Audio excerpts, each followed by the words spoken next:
joining us. My name is Leah Garcia, and we welcome you to the 34th year of the Race Across America. Coast-to-coast race going over 3,000 miles, as well as the Race Across the West, RAAM, which will end up in Durango, Colorado. We have an impressive field this year. We have 4 of the 5 solo female racers joining us here this morning, as well as 2 of the RAAM competitors. And I want to get right to it because we have an impressive group of individuals.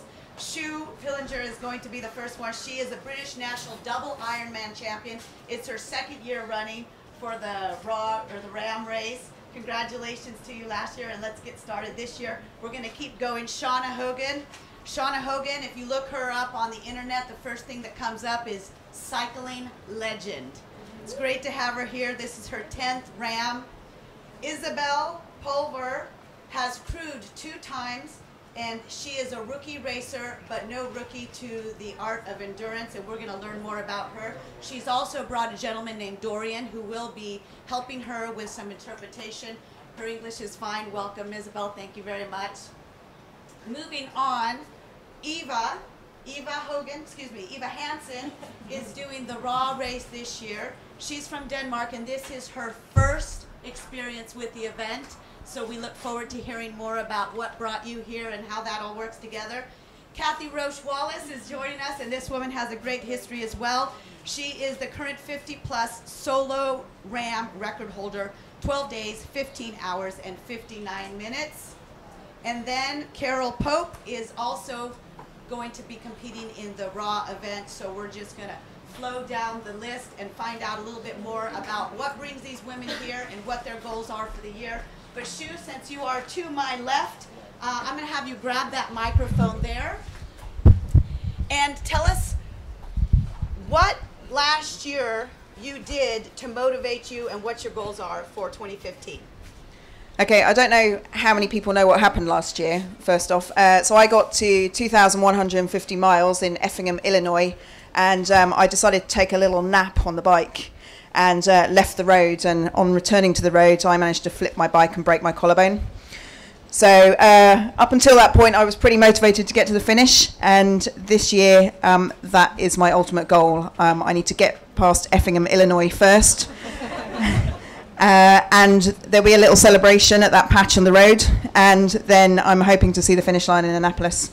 I am driven by the fact that no British woman has yet finished RAAM solo, so that is what I would like to do.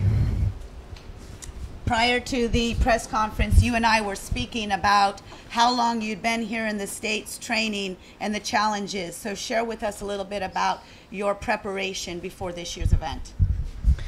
Okay, you guys in California are probably not aware, but Britain has weather like this all year round, but not as hot.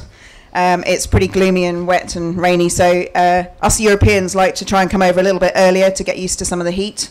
So I've been here for a few days acclimatizing. I've done some route recceing, been up the glass elevator and had a little look again. Apart from that, it's a huge logistical challenge getting all of your kit here from across the Atlantic. So the guys in here in America, you know how many boxes you've been packing into your vans. We've had to pack that up into lots of separate different crates and boxes and fly it all over, pick it all up, hope it gets here, pick it all up and redistribute it across vehicles that we have to hire. We have to sort out all the drivers with those hire vehicles. There's just so much to organise, and literally since we landed, we've been doing prep, getting everything ready. Not to mention the trip to Walmart. None of my crew are here at the moment. They are all having a crew jolly to Walmart. Brits love Walmart. You walk in the door and go, wow, everything's so big. Like one of my nutritionists said, so we're looking for salty snacks. And I said, okay, I'm going to have to break it to you. There are going to be like 4 aisles of salty snacks. More like 40, actually 40. Thank you. Shauna, and we'll come back and forth. We're just going to go down the list. Shauna, an amazing history here. Your 10th RAAM and record holders the records that you have year after year. What brings you back? Well, I haven't been back. My heyday was in the 90s. That's when I set the transcontinental record. I've had this goal to set the women's 50 plus record, or to break the women's 50 plus record for 20 years. So in 2013, I attempted it and had some issues with my knee and had to abandon. But this year, I'm hoping, I mean, my goal is to make it across. I really want to finish, minimally finish. The second goal is that 50 plus record. So that's what really brings me back this year. Tell us a little bit more about the knee and what you've done to rehabilitate. The knee, I suffered a tibial plateau fracture back in 2011, and a tibial plateau fracture is a permanent injury. It damaged my cartilage, and I had some real issues with the bike and staying on the bike without severe pain. So I happened to go to my doctor, Dr. Riopel, on another matter, and he mentioned he saw the tape on my knee, and he mentioned that they do a procedure with stem cells at his office, and he thought I might be a good candidate. So we looked into that, and they take a patient's own stem cells and inject those stem cells in a platelet-rich plasma into the joint. Now, I had that done in last July by Dr. Riopel, and it's gotten progressively better, and it's RAAM ready. My knee's RAAM ready. I experienced a little bit of pain. I think it's about 80%, and it'll never be 100% because of the tibial plateau fracture, but I am very satisfied with the outcome. Nevertheless, it does beg the question, is this race more mental or physical in terms of overcoming the boundaries? This race, I mean, if you're not physically in shape, it doesn't matter how mentally prepared you are to do it. You're not going to get across. You know, there are a lot of people that say, "Oh, RAAM's all mental." No, it's not. You have to be a superb athlete to make it across the United States on a bicycle, and to make it in 12 and a half days, you have to be very good, very much in shape. So. That aside, once you're in shape, well, you have to have the mental fortitude to get through it, because oftentimes you think, I mean, especially in the middle of the country, like you're 1,500 miles from the beginning and you're 1,500 miles from the end, it's really, really hard to stay motivated. You're like, okay, what am I doing out here? What am I doing out here? And the crew starts thinking that way too. They're halfway across. They're like, what are we doing out here? So we're all out here going, we should just bag it. What are we doing out here? So getting past the middle of the country really is the hardest part. She may be referring to Kansas. Pretty much, yeah. That's where I stopped last time, in fact. The Kansas story you will learn more about as we progress, because it seems like it should be the smoothest section, but apparently it is not. It's the middle of the country. Yes. Purgatory is what we like to call it. Isabel Pulver, Switzerland. Please, thank you. Everyone give her a round of applause. She is joining us. Through 2 times, and now has turned her attention to the race. Tell us about what transpired and what you saw when you were crewing that made you finally realize, no, I want to do this.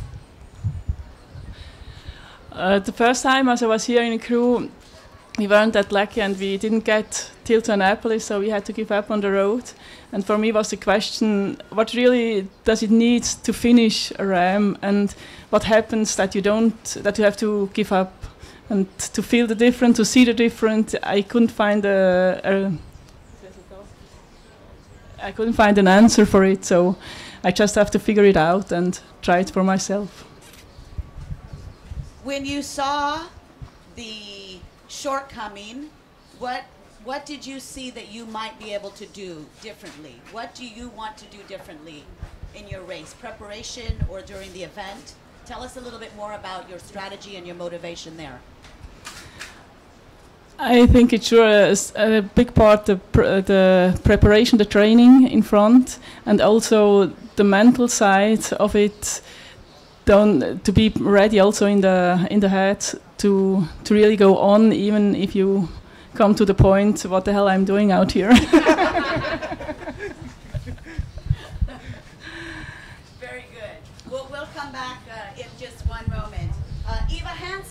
racing RAW this year. Yes. We just met you moments ago. Tell us about your background and what brought you here. I started cycling actually in 2012, so it's not that too far from here or too many years ago. I did my first race was around 400 kilometers and I wasn't really tired, so I thought, okay, what can I actually do? And I wanted to find my boundaries. I known RAAM for many years because we had a Danish guy who did it many years ago, and I thought it was really interesting and impressive, but it was too big for me.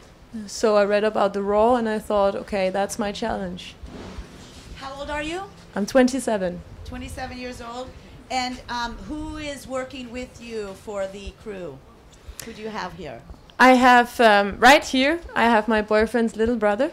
And my boyfriend, he's my crew chief. He has been cycling also for many years. He's a bike mechanic, so that's kind of perfect. He's there. And then I have a really good friend called Rege. She is a nurse, which is also really important. And then I have a fourth guy called René, which he has some experience from other endurance races, and that's also very valuable for us. And Eva, have you been to the United States prior?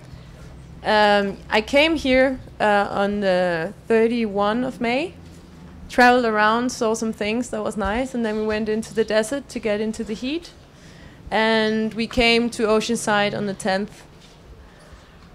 Before that, I've been in New York and Florida for vacation, but that's many years ago.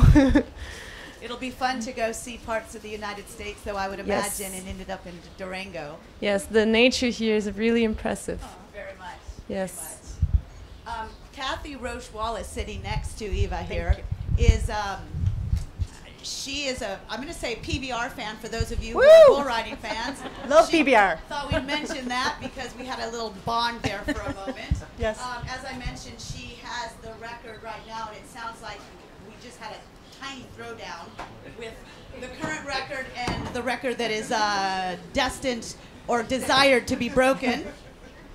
Kathy, tell us about your continued motivation and really what inspires you most about this event. What inspires me most about the people, the venue. It's a pure sport. I feel that there is no prize money. There is nothing really other than the feeling of accomplishment to cross that finish line.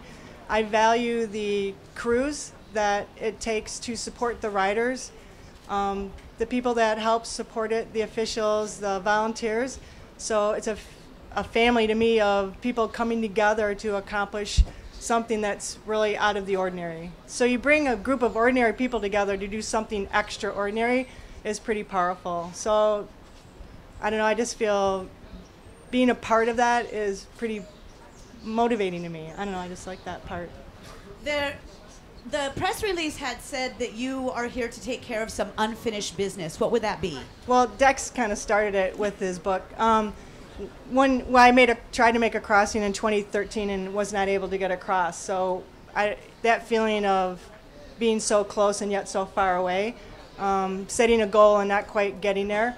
So that's my unfinished business of just I really want to get across. It's such a cool, and I want to take the people that are supporting me with me, you know. So 2013, when I didn't make it, I felt not only for myself, but those people that invested so much time and energy and love and all that, I couldn't bring them with me. That really bothered me. So I just want to complete that for the people that are here to help me. So, having set a record in the past, and we often hear, I simply want to complete the journey, but having set a record, does that give you some more incentive? Not to at all. another? When I did it in 2011, I didn't even know. I didn't look into any of that. It was purely the getting across. That was like an icing on the cake, knowing that just happened. It is that I really do feel that crossing that finish line is really what this race is all about, and everything else is extra because there's so many variables within that journey that you have no control over, that it is a God's blessing that you actually cross that finish line. And then when you do, you have, like what Shauna was saying, you have a goal to finish, and then there's that great goal of maybe doing better, but that really is, you can't really focus on that goal. You got to focus on getting across that line and whatever that takes. When things are going well and you're cycling strong and everything feels great, tell me about what you do then and then what you do when things are not going so well. So that's part of the learning skill. I think when I first went across, I was focusing, I didn't train for the bad. I trained, always visualized, what was going to happen good. And I wasn't really mentally prepared for what's not going to go well. So with that being said, I think when it's going good, you just kind of enjoy the moment, knowing that it's a moment. And I prepare for that roller coaster that's, what did you said, the happy, what do we call it? The happy scale. It goes like this, 10's happy, then you're down here, then you're up there, then you're down there.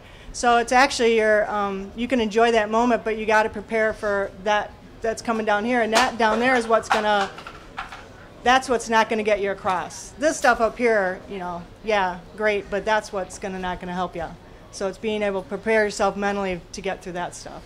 Nice. So, Carol Pope she is no rookie to racing. You've been on a four-woman team or four-person team, am I correct? I was in 2011. Right. And then you've chosen now to do RAW. Why did you make that selection? Well, it's the prettiest part and the most difficult part. Well, the hilliest part of RAAM. And I just wanted to do something solo. I wasn't ready to tackle RAAM. I wanted to do RAW first. Tell me about your cycling background. I've done Ironman, and that is where I started. And then I got injured. I tore my Achilles. I couldn't run.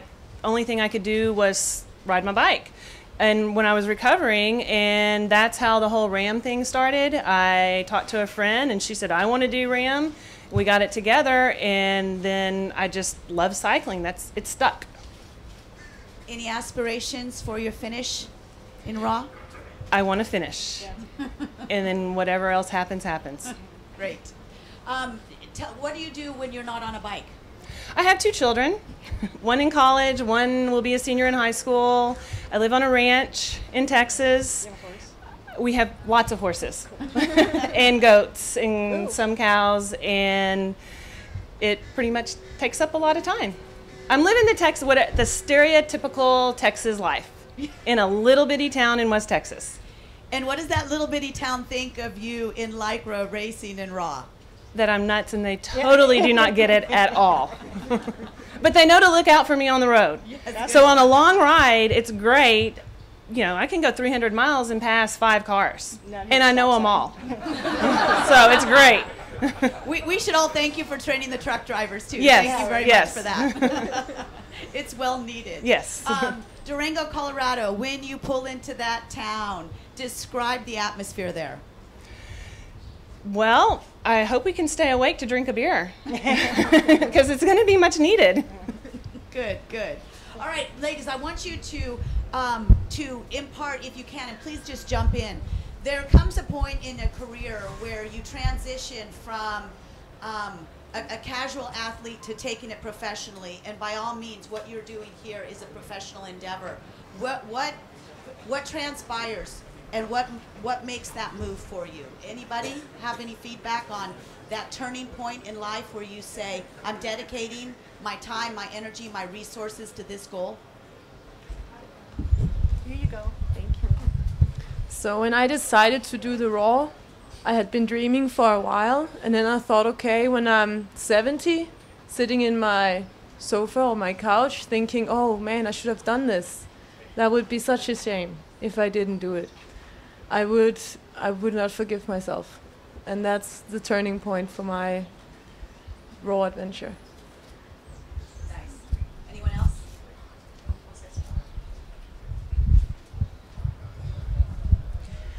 I think I'm going to speak for quite a few of the ladies I know that we wouldn't class ourselves as professional athletes.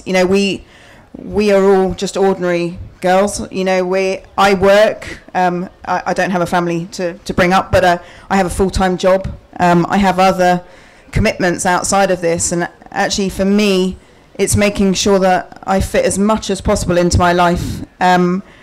without necessarily having to go professional. You know, I do other stuff. I do triathlon, and I like traveling, and I like doing other stuff. This isn't everything, but I'd like to prove to other people that it is possible to go out and train on your bike and do it at the same time as other things.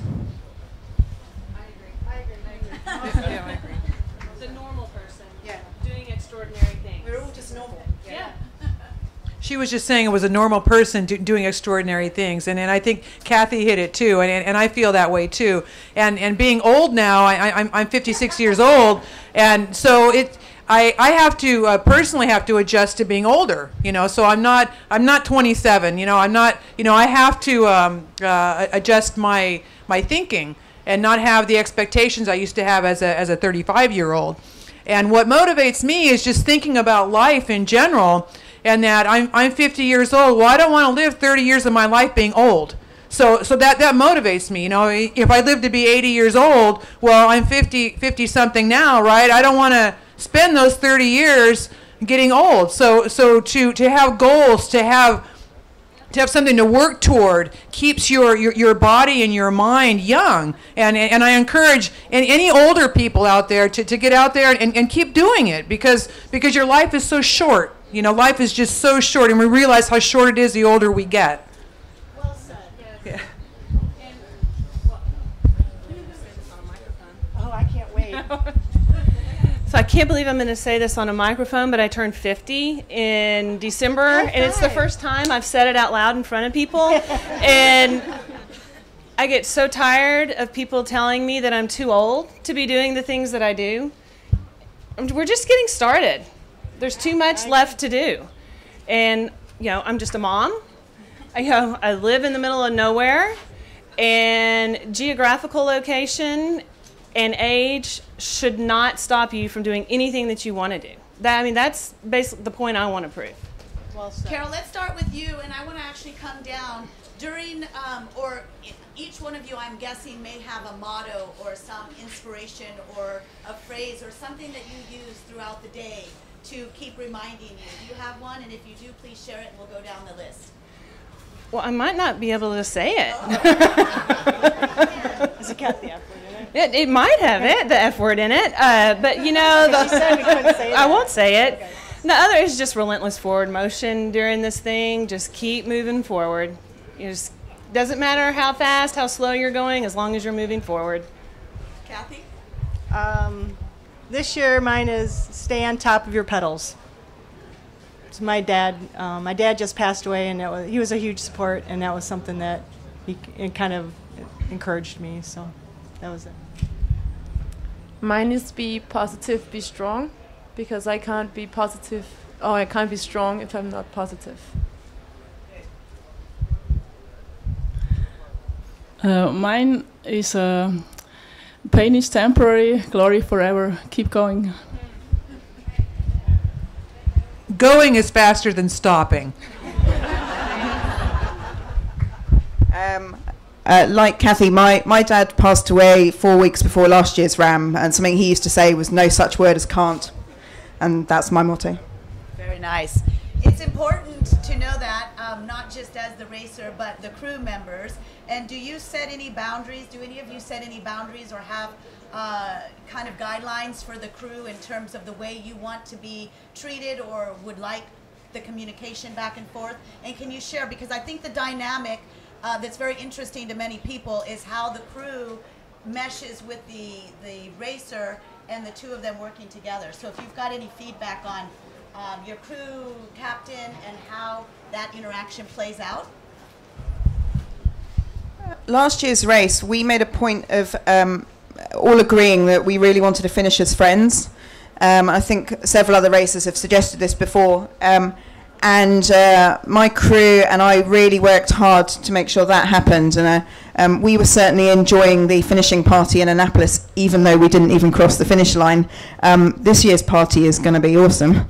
In terms of them bonding together and with me, it's all just about respect. Don't take anything too seriously. Please don't take it personally. You know, people will, you maybe lose their temper or say things they don't mean, but hopefully with a a little pause and then a quick apology and it's don't take it personally. It all works and we all stay friends. And I agree with Shu that we try to use the pleases and thank yous because it tempers everything. And the Race Across America is a team effort. We as riders, we can't get across without our crew, and obviously our crew needs us as riders. But it's a team effort, and we have to have that respect for one another and work together as a team, as equal partners, as a team going across. A quick story, in 94, I was in the hospital. 94 is the year I set the transcontinental record. I was in the hospital 400 miles from the end, and my crew came in with a clipboard telling me that if you go 15 miles an hour for the last 400 miles, you can break that transcontinental record. And I said, just keep me fed and get me going. We'll go time station to time station. We're getting this done. And we worked like a well-oiled machine, just boom, boom, boom, boom, boom. And we got to the finish line with 15 minutes. We broke the record by 15 minutes. And I say we because it was we. And it was we all the way. And that's the way it's going to be this year as well.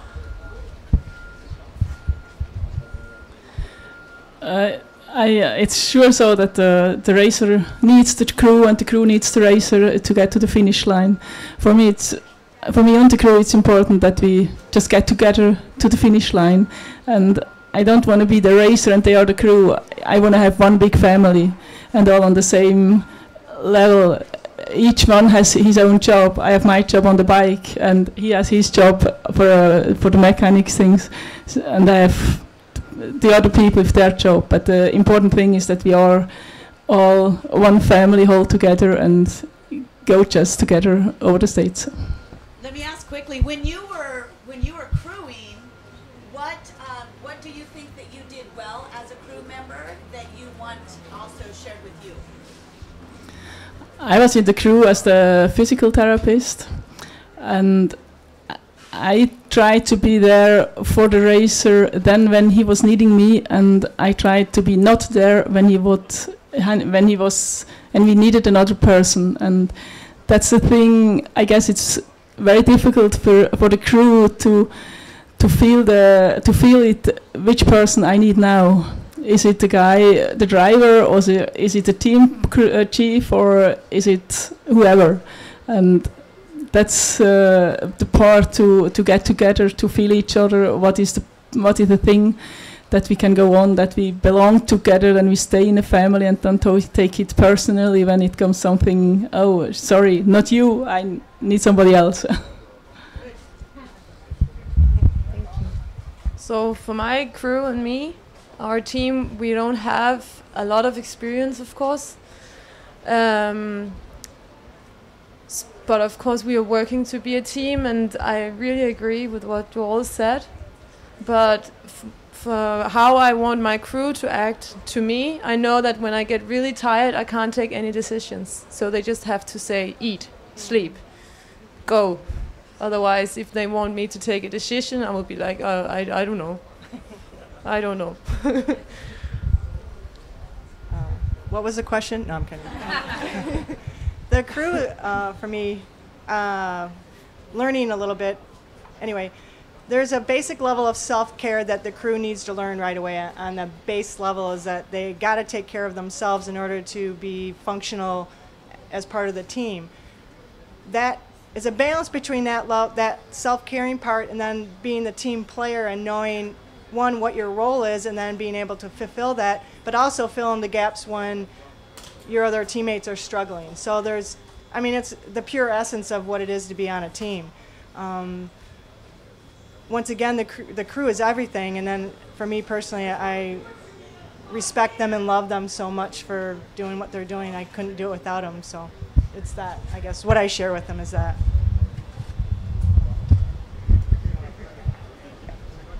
I told my crew that I would always try to say please and thank you, but it might be reduced to a grunt after a while, but that's what I meant. And this approach to RAW is totally different than when we did Team RAAM.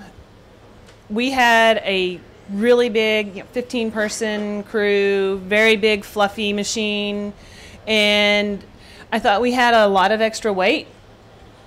not literally, but on the crew, and it was just too much. So when I decided to do this on my own, I wanted lean and mean, just sandwiches on the side of the road, everybody working together.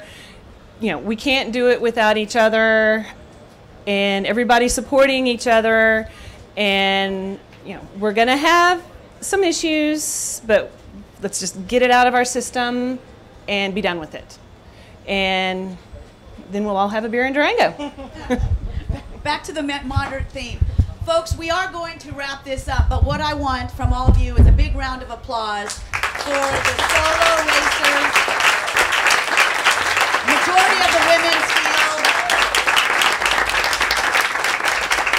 And I encourage everyone to find them on social media and Twitter, and you can get some of that information. Again, ridefarther.com for the updates. Track Talus, if you want to go ahead and put it on your social, your iPhones will be able to follow each of them as they progress across the United States. Thank you very much.